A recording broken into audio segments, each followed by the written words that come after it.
Hey, I'm Scott. And I'm Chris. And this is Doxologic, where we help you think with your Bible.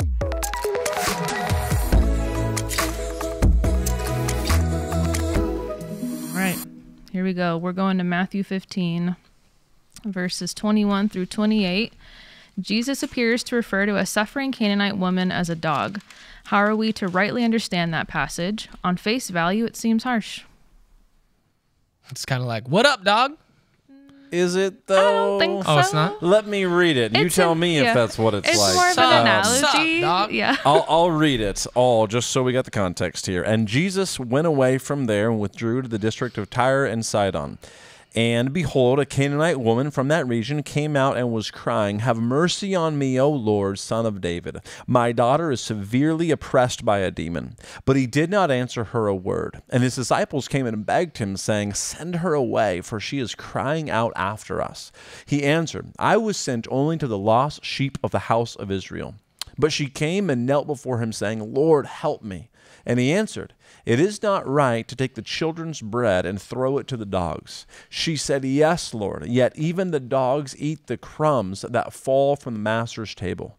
Then Jesus answered her, "O woman, great is your faith. Be it done for you as you desire." And her daughter was healed instantly. So that's the context. That's the story. It's a pretty amazing demonstration of humility on the part of the Canaanite woman. Canaanite woman. Yeah. Yeah, absolutely. I mean, you have a historical animosity between the Canaanites and the Israelites going way, way, way back to the beginning of entering the Promised Land. And so, without that understanding, it's easy to just like think that she's just any old person from some other city that would be neutral. She's just from this place. But a Canaanite, sort of like a the woman from Samaria, these have historical animosities. They have historical, just kind of anathemas in terms of a Jewish religious life. And so for Jesus to do this, considering that he's Lord, he's God in the flesh, I just immediately think what he knew he was already going to do and how he responded to her. But probably one of the most important things is her response, that she in 27 understands what he says and says, "Yes, Lord, yet even the dogs eat the crumbs that fall from the master's table." And he immediately grants her on her faith that her daughter is healed. And so you still ultimately, you don't have Jesus just it's like when he calls his mother Mary a woman in John chapter 2. Yeah. People can read all kinds of stuff into that, but it's a cultural difference between how maybe we would talk and how Jesus was talking then. It's used in other places as well. The first place I went beyond Matthew 15 was Philippians 3. And it gives some context that's helpful. "Finally, my brothers, rejoice in the Lord. To write the same things to you is of no trouble to me and is safe for you. Look out for the dogs, comma. Look out for the evildoers. Look out for those who mutilate the flesh." So there seems to be some connection to this terminology that's almost synonymous with evildoer. And you think about that distinction from the perspective of the Canaanite woman who's outside of the covenant people of God. The covenant people of God in this chapter are called children.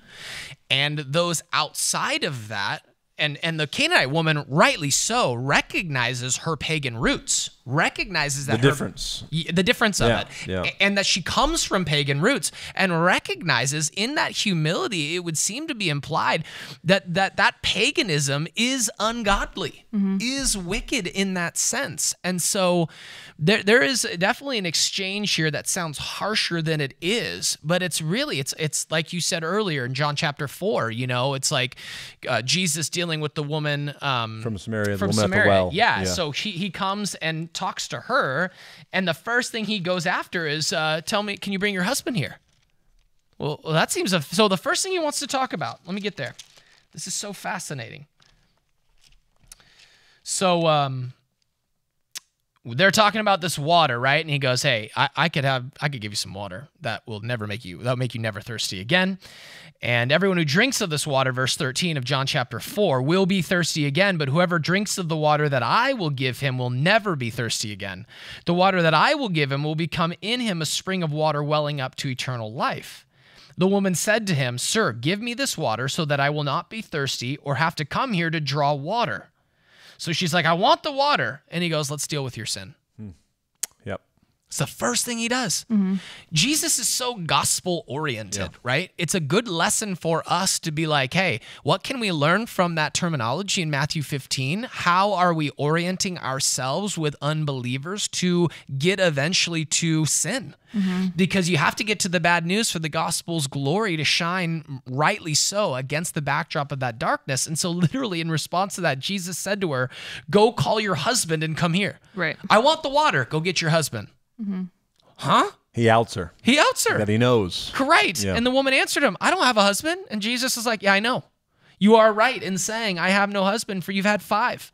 And the one you now have is not your husband. What you've said is true. And she is shocked, blown away that this guy knows her like this, right? He, come and see a man in verse 29 who told me all that I ever did. Talk about, most people don't like being outed for their background, right? Yeah. Jesus outs this woman and she's like, was the most amazing thing. Yeah. I felt for the first time, almost this relief that someone knew me from the inside out. And so there's a way that Jesus had with those outside of the covenant people of God. And obviously, he addressed the concerns with the Pharisees within and even the people of Israel. But for those outside, what's cool about what stands out to me is the way he deals with this Gentile woman in this section. They're not forever outside of the covenant. Right. And this is one of those demonstrations in the Gospels of the humility that Christ honors in talking to her in Matthew 15 the way that he does. Great is your faith. He saw that as an expression of her faith. Be it done for you as you desire, receiving that faith. Yeah. You think about the centurion, other examples of that, even the man at the cross when he dies. So anyway, a distinction, but I think it's not harsh when you understand the redemptive nature of how Christ is using it and how it enabled her to. You're right. I essentially know my background. Yeah. I know where I've come from. I know what I deserve. It's really a beautiful conversation. And she boldly uses his own turn of phrase back on him in faith that even the dogs eat the crumbs that come from the master's table. The whose table? The master's table. That's right. Yeah. That's Jesus, and she knows enough to know that, and comes to him boldly and doesn't back down, and Jesus honors her and in a sense rewards that faith demonstrated that he's the master, and Lord, and daughter was healed instantly. Yeah, so good. I felt like upon reading that question initially, I was like, oh man, just keep reading. Like the rest of the answers there. The analogy might seem harsh. But it's not when you think about what Christ came to first to fulfill, and then the new covenant. And it's not what believers are ashamed of, right? Yeah. We sing about poor and vile and helpless are we, right? We're not afraid of that anymore. It's actually relieving to know we are outed. And in spite of all that stuff, Christ has come. Yeah. Christ has loved us by dying for us and rising for us and ransoming a people for himself in his death. Yeah. Confirmed in his resurrection. Right. Yep. So good. You've been listening to Doxologic, a podcast by Doxa Church in Rockland, California. To learn more, visit us online at doxa.church.